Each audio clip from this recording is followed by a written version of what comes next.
El mundo es un juego de estrategias y quien conoce sus reglas juega mejor.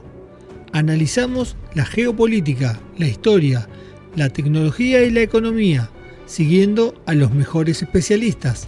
Esto es Jaque al Caos, porque la estrategia empieza por entender lo que pasa.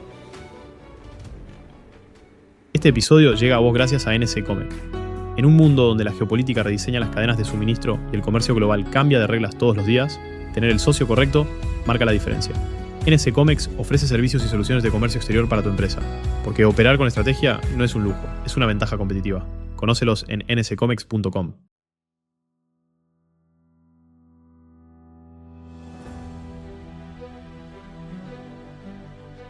En 1846, el ejército de los Estados Unidos invadió México. No fue una escaramuza fronteriza, fue una guerra de conquista planificada. Los generales estadounidenses entraron por el norte, tomaron ciudad tras ciudad y el 14 de septiembre de 1847 izaron su bandera sobre el Palacio Nacional en Ciudad de México. La capital del país había sido ocupada. 2 años después, en febrero de 1848, México firmó el Tratado de Guadalupe Hidalgo. Con ese tratado, México perdió los territorios que hoy son California, Nevada, Utah, Nuevo México, Texas, Colorado, Arizona y partes de Wyoming, Kansas y Oklahoma. Más de 2.300.000 kilómetros cuadrados.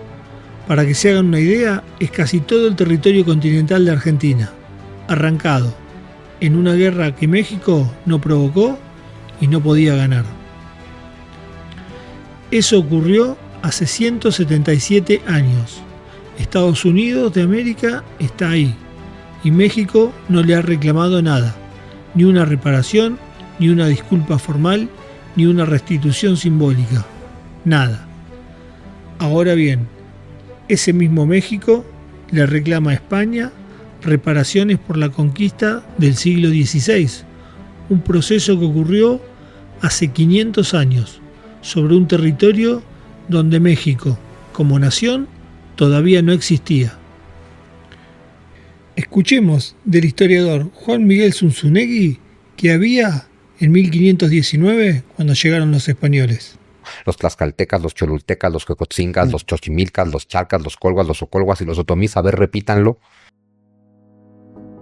Pueblos con sus propias guerras, con sus propias jerarquías, con sus propios rituales, sus propias ambiciones de poder. México nació entre el encuentro de esos pueblos y España. Que México le reclame a España es como que el hijo le reclame a su madre por haberlo creado. ¿Qué es lo que hace un pueblo renegar de su origen mientras agacha la cabeza ante el vecino que le robó la mitad del territorio? Bienvenidos al episodio 7 de Jaque al Caos. La hispanidad, una identidad robada. Hoy vamos a hablar de historia, de identidad, de un pueblo que no sabe quién es, que aprendió a menospreciarse a sí mismo, y que esa confusión lo mantiene debilitado, sin rumbo, porque quien no sabe de dónde viene, tampoco sabe a dónde va. Empecemos. La leyenda negra, origen, mecánica y su refutación. Hay una narrativa que muchos de nosotros internalizamos en la escuela, en las películas, en los medios, que España llegó a América y destruyó culturas, esclavizó pueblos, impuso su religión a sangre y fuego y se robó el oro y la plata. Esa narrativa tiene un nombre. Se llama leyenda negra. Y lo primero que hay que entender es que no nació de investigaciones de historiadores ni de archivos. Nació de una propaganda de guerra. El origen de la leyenda negra surgió como respuesta a la hegemonía española del siglo XVI, cuando el imperio controlaba territorios en Europa, América, Asia y África. Sus principales impulsores fueron Inglaterra, Francia y los Países Bajos. Paradójicamente, surge de un texto español, La brevísima relación de la destrucción de las Indias, escrita por Fray Bartolomé de las Casas en 1542 y publicada en España en 1552. Las Casas era un fraile dominico que había presenciado abusos en América y los denunció ante la corona. En 1556, la obra fue traducida al francés, al alemán, al inglés y al holandés, acompañada de grabados realizados por Theodore de Bry, en los que los conquistadores españoles aparecían como carniceros con espadas ensangrentadas y rostros demoníacos. Esas imágenes circularon por toda Europa, justo en el momento en que las potencias protestantes buscaban justificar su ruptura con la Iglesia Católica Romana y su expansión a través del Imperio Español. Y ese no es un dato menor, porque antes dijimos que fue propaganda de guerra, pero no solo de guerra geopolítica entre estados, fue también propaganda de guerra religiosa, protestantes contra católicos. Y esto, como veremos más adelante, es la clave de todo. Otro detalle que no debe pasarse por alto es que Bartolomé de las Casas era español. Escribió su denuncia en castellano, la dirigió al heredero de la corona española y España la publicó. Ningún otro imperio colonial del siglo XVI tenía un debate interno sobre la legitimidad de sus conquistas. La refutación de la leyenda negra en realidad es bastante sencilla. Se necesitan analizar apenas 3 datos. El primero, el mestizaje. A diferencia de los ingleses, que no admitían el mestizaje por considerar impuras otras razas, en los virreinatos españoles se realizaron matrimonios mixtos a partir de 1514, bajo la cobertura legal de la Real Cédula de Fernando el Católico. En Estados Unidos, el matrimonio interracial no fue legal en todos los estados recién hasta 1969. De vuelta, para que quede claro, en los virreinatos españoles, los matrimonios mixtos no solo eran legales, sino que fueron promovidos desde 1514, el siglo XVI. En Estados Unidos, recién a finales del siglo XX. El segundo dato, los derechos. En 1542 se abolieron la esclavitud del indígena en términos explícitos. La esclavitud en la mayoría de las colonias británicas se abolió recién a partir de mediados del siglo XIX. La corona española promulgaba leyes para proteger a los conquistados. ¿Que se cometieron abusos? Pero por supuesto, los conquistadores eran personas y siempre, en todos lados, hay buenas y de las otras. Pero los abusos eran ilegales contra las leyes de la corona. Mientras tanto, la política de los creadores de la leyenda negra, ingleses, franceses, holandeses, era esclavitud o exterminio en sus colonias. El tercer dato, las universidades. La primera universidad en América fue fundada en Santo Domingo en 1538.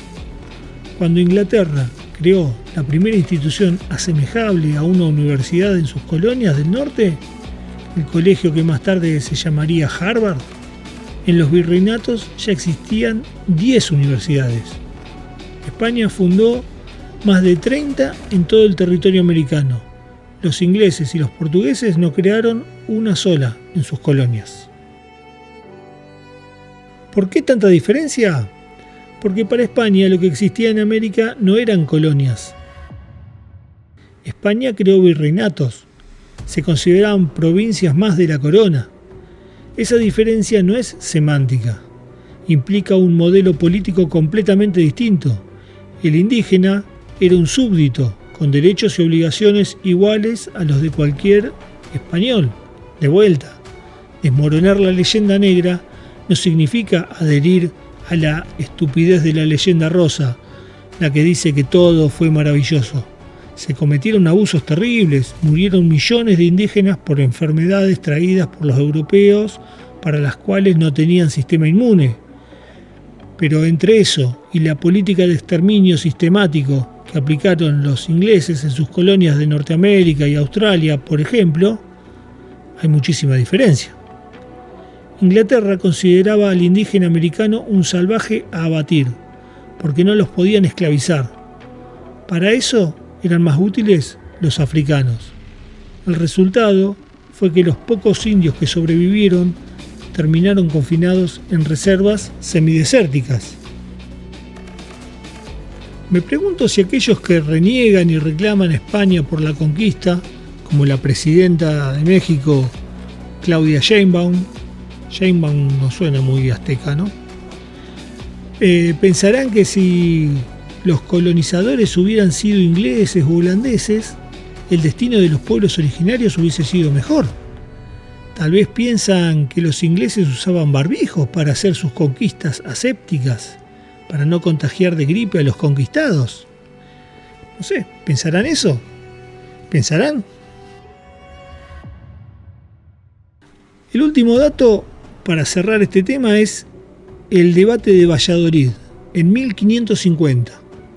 El rey Carlos V detuvo las conquistas en América para que dos teólogos, Bartolomé de las Casas y Juan Ginés de Sepúlveda, debatieran en Valladolid si era justo y legal conquistar a los indígenas.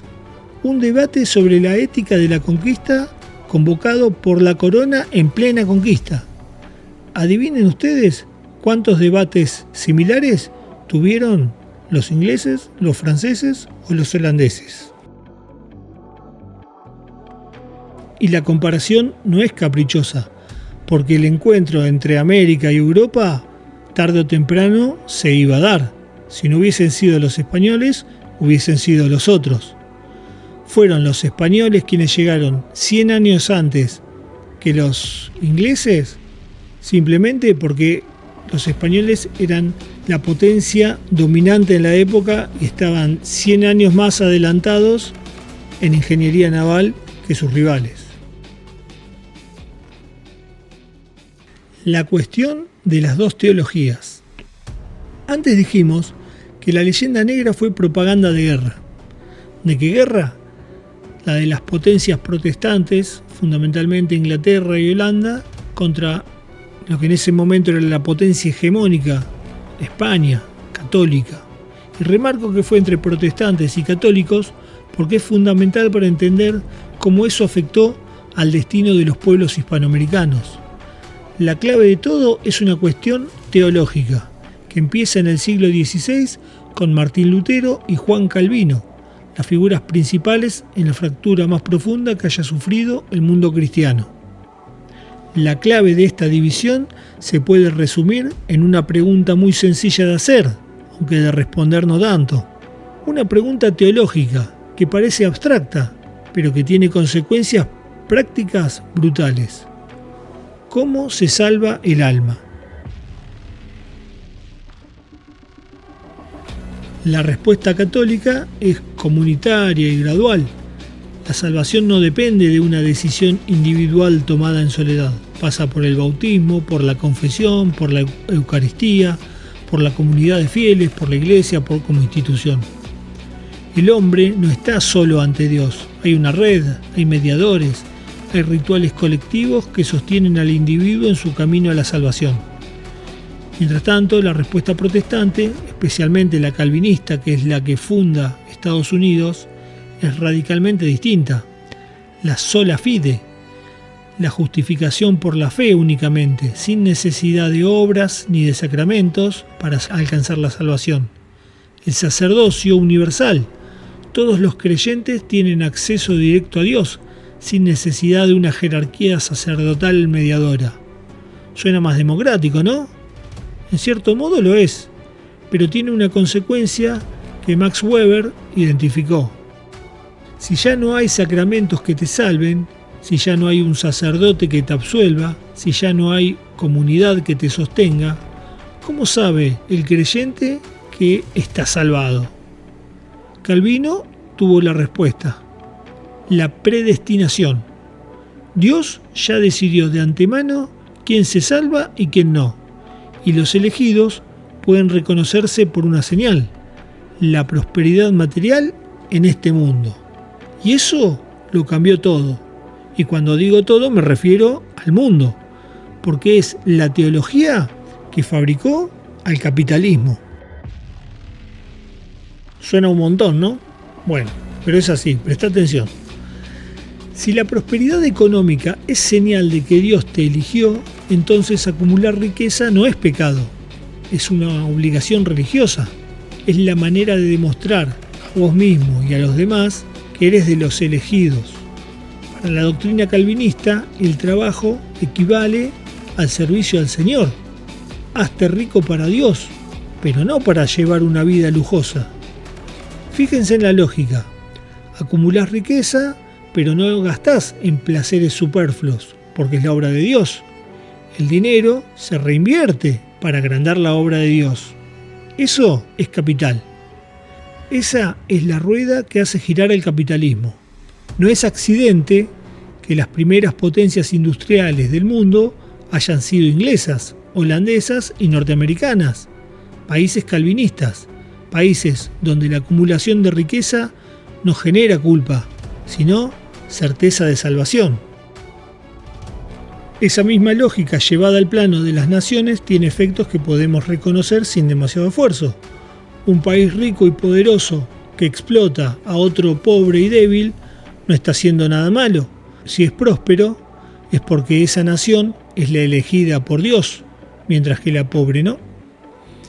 Si eso te suena mal, es porque no sos de cultura protestante. El mundo católico funciona distinto. Dios no exige que lo tengas todo resuelto. De hecho, bendice a quienes se acercan a Él con humildad, reconociendo su necesidad. El rico, que gasta en una catedral, en una fiesta patronal, en limosna, no desperdicia, aporta a la comunidad, cumple con sus obligaciones ante Dios, ante los hombres. El dinero circula, se gasta en lo visible, en lo festivo, en lo solidario. De estas dos teologías nacen dos concepciones del ser humano que no podrían ser más distintas. El protestantismo creó al individuo moderno, autónomo, autodisciplinado, responsable de su propio destino, en relación directa con Dios sin mediadores. Ese individuo, criado en esa cultura, aunque no tenga fe, conserva la estructura mental, se convierte en el agente económico liberal clásico, racional, maximizador, autosuficiente, el hombre que se hace a sí mismo, le llaman. El catolicismo crea un ser diferente, que existe en red, que se defiende por sus vínculos con la familia, con la comunidad, con los muertos, con los santos, con el barrio, con la Virgen del pueblo. La salvación no es un proyecto individual, es un proyecto comunitario. Nadie se salva solo. El pecado se confiesa ante otro, la Eucaristía se celebra en asamblea, los santos interceden por los vivos, los muertos siguen siendo parte de la comunidad. Eso produce culturas donde la familia es la unidad básica de todo, donde la solidaridad horizontal es un valor superior a la acumulación vertical. Y no se trata de determinar cuál de las dos cosmovisiones es superior, sino de reconocer que se producen sociedades distintas.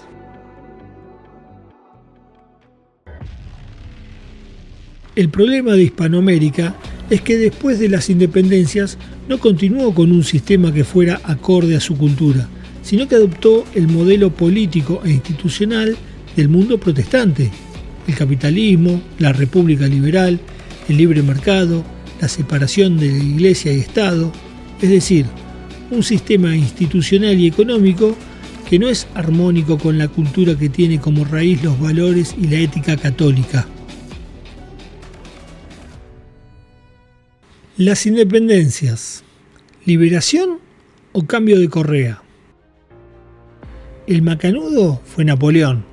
Todo empezó en 1808, cuando Napoleón invade España y Fernando VII, el Pachorra, prefirió quedarse preso en Francia a subirse a un barquito y gobernar desde América.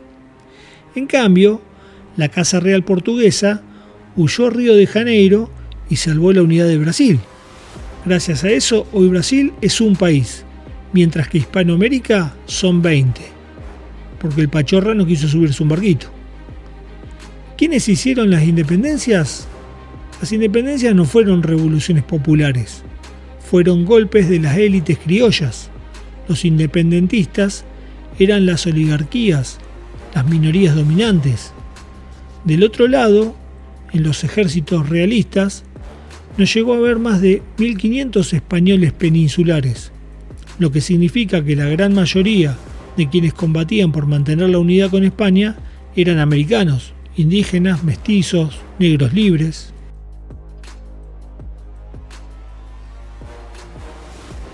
¿Y por qué querían la independencia las élites criollas? La respuesta no es tan épica como la pintan algunos. Hay un libro muy conocido que se llama «Es la economía, estúpido». El debate en torno al libre comercio estaba en el centro de la cuestión americana y los interesados eran los comerciantes británicos y la élite criolla, que así evitarían los impuestos de la corona y obtendrían productos ingleses a mucho menor precio. Por ello, la rebelión contra España encontró sus principales apoyos en las clases burguesas de ciudades comerciales como Buenos Aires y Caracas, mientras que zonas menos expuestas al comercio como Perú o México fueron mayoritariamente realistas.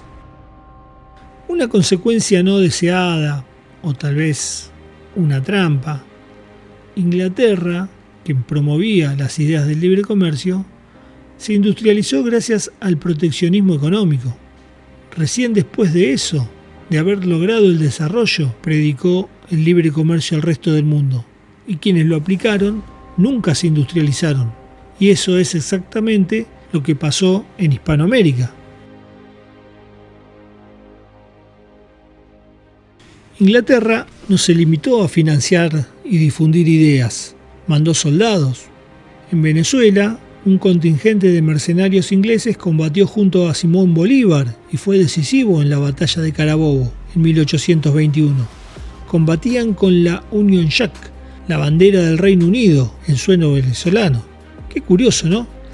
El héroe del socialismo bolivariano chavista, Simón Bolívar, luchando junto a los paladines del libre comercio y el capitalismo. Cosas de la historia. Inglaterra también estuvo tras las logias masónicas, que planearon la independencia en América, a las que pertenecían Simón Bolívar y José de San Martín. Eso es un hecho documentado. Las logias eran el mecanismo de coordinación de las élites en la ruptura con España y con la Iglesia Católica. Aplicaban las ideas de la Revolución Francesa con el financiamiento y la orientación estratégica inglesas. Las consecuencias: todas las repúblicas hispanoamericanas se convirtieron en semicolonias de Gran Bretaña. Tenían himno, bandera, ejército, tenían su día patrio, pero en realidad eran una semicolonia de la City de Londres. La independencia política no supuso una independencia económica. Los nuevos países pasaron a ser proveedores de materias primas baratas para británicos y norteamericanos. El modo de lograrlo fue el sistema de préstamos condicionados, capitales ofrecidos a las pequeñas repúblicas a cambio de concesiones económicas y monopolios comerciales. En promedio, los países tardaron 100 años en saldar esas deudas. Por ejemplo, en 1824, durante la presidencia de Bernardino Rivadavia, el dueño del sillón que cambia de culo cada 4 años en la Casa Rosada, el gobierno de Buenos Aires adquirió un préstamo de 1 millón de libras esterlinas con la banca Baring Brothers de Gran Bretaña. De ese millón de libras esterlinas llegaron apenas un poco más de la mitad.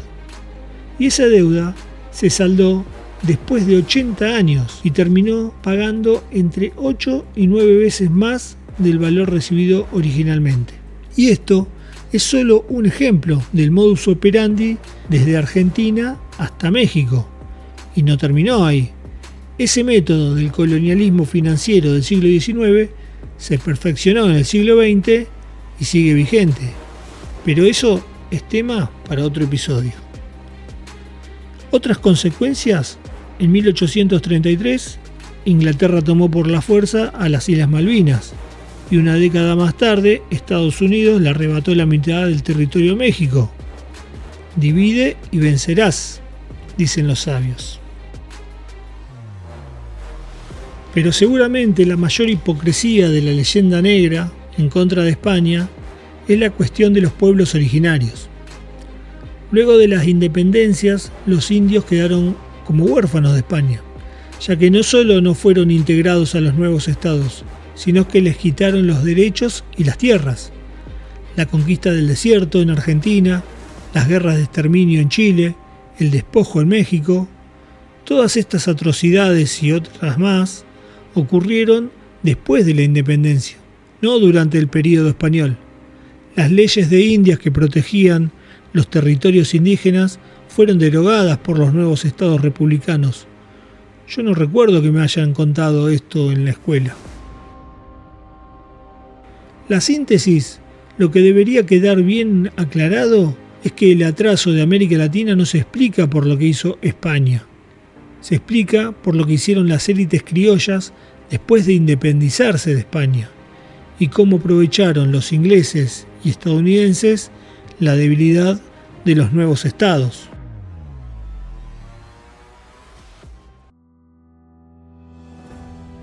Vuelvo a la pregunta con la que abrimos. ¿Qué es lo que hace a un pueblo reclamarle a su madre por haberlo creado mientras agacha la cabeza ante el vecino que le robó la mitad del país? Una identidad demolida sistemáticamente durante más de 2 siglos. Una leyenda negra fabricada con fines comerciales y geopolíticos. Unas independencias que cambiaron de metrópoli sin cambiar de condición. Unas élites que necesitaron el odio a España para justificar su propia existencia y ocultar su propia traición. Más de 500 millones de seres humanos que compartimos una lengua, una historia, una cosmovisión y sin embargo somos un pueblo exiliado, confundido, dividido, que se rechaza a sí mismo mientras intenta encajar en un sistema que no es acorde a su cultura. Nadie pretende restaurar el Imperio Español, no se trata de eso, sino de reconocer que la hispanidad es una civilización en sí misma y no una civilización menor. Somos casi 600 millones de personas con una cultura común. La lengua española es la segunda más hablada del mundo, con recursos energéticos, minerales, alimenticios, reservas de agua dulce en América, tecnología en España. Mientras Estados Unidos, China, Rusia discuten cómo se reparten el mundo, India y Turquía se preparan para reclamar su lugar en el tablero. ¿El futuro de España está en la Unión Europea? ¿El futuro de los países hispanoamericanos está en permanecer divididos, compitiendo por cuál es el mejor súbdito de Estados Unidos o de otra potencia? Si la hispanidad se organizara en un bloque, dejaría de ser el campo de explotación que se disputan las potencias para ser una potencia envidiada y respetada. Los demás lo saben, siempre lo supieron, y esa es la causa de la leyenda negra. ¿La unión es imposible? Los países europeos tienen diferencias culturales enormes, de idiomas, religiosas, rivalidades históricas extremadamente profundas, 500 años de guerras. Sin embargo, en vez de centrarse en las muchas diferencias, se centraron en las pocas cosas que tienen en común para construir la unión que necesitaban para no terminar siendo sometidos. La hispanidad tiene todo en común. Es más difícil encontrar diferencias. La unión no es imposible, es probablemente la única posibilidad real de convertirse en un actor de relevancia en el tablero mundial del siglo XXI. Claramente, los políticos actuales no están a la altura del debate, pero me pregunto, ¿qué nos diría el gran Leónidas sobre esto? Los hispanos jamás se dividirán.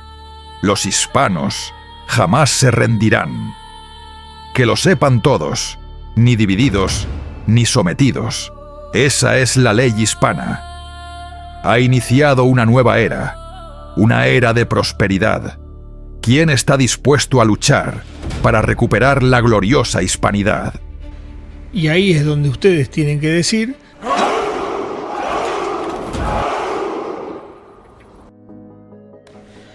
en la descripción están las fuentes.